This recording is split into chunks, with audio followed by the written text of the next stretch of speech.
In photos, Hurricane Harvey. The Texas towns and cities inundated by Hurricane Harvey's torrential downpours are finally drying out, but the storm left a menace behind: mold. Subscribe to the Post-Most newsletter.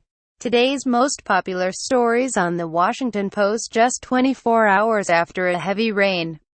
As the Centers for Disease Control and Prevention and now many Texans can attest, the fungi can begin to grow and invade a home. Mold appeared almost instantly, said Alan Tillotson of Cypress, a community about 25 miles northwest of downtown Houston. He and his wife, Vicky, returned to their neighborhood after having fled Harvey for most of last week. They started pulling off drywall and found big black circles of fuzz behind it. We had it growing visibly on the materials we were removing.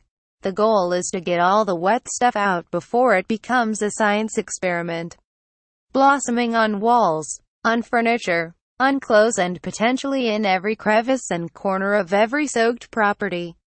Mold not only damages homes and businesses but affects human health. Exposure can trigger a stuffy nose, irritated eyes, cough, or respiratory problems. Mold is so ubiquitous because it reproduces and spreads via pollen-like spores that are lightweight and travel easily through the air, thus exposing people through inhalation and skin contact. Complicating the situation, those spores can last a long time. Indeed, all mold needs to survive and thrive is moisture, oxygen, a surface to grow on, and a food source. Molds feed on dead, moist organic matter, including leaves, wood, cloth, paper, even dust, smaller than the head of a pin. Spores can hang in the air for hours where they can be breathed or ingested. Mike Williams uses a crowbar to remove window molding at a home in Atascocita, Texas, that was damaged by floodwater from Hurricane Harvey. Dead spores still contain allergens and so can affect health, which is why it's not enough to kill mold. It must be removed. Tillotson said he and his wife have suffered no ill effects so far. They quickly ventilated rooms, opened windows, and turned on fans. They already have had the drywall stripped down to the studs and their hardwood floors removed. The water came in so fast, he recounted Tuesday. We had no idea how high it would go. If I had to do it all over again, it'd have already moved away. Methods to remove mold run the gamut. There's simple, as in scrubbing with a fungicide mixed with bleach and water. There's also complicated, which can involve wet vacuuming or vacuuming with a high-efficiency air purifier.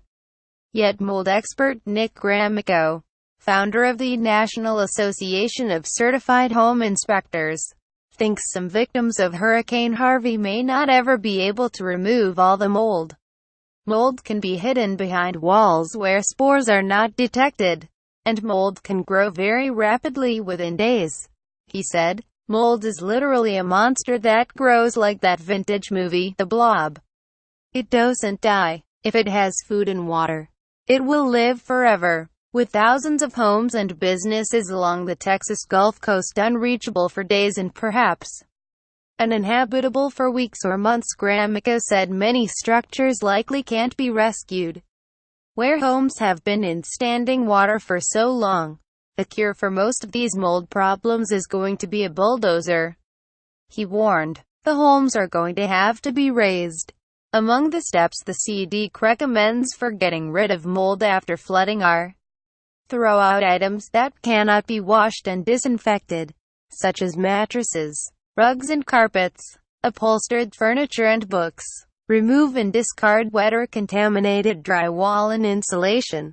Thoroughly clean all hard surfaces, including floors, wood and metal furniture, counters, appliances and plumbing fixtures, with hot water and laundry or dish detergent.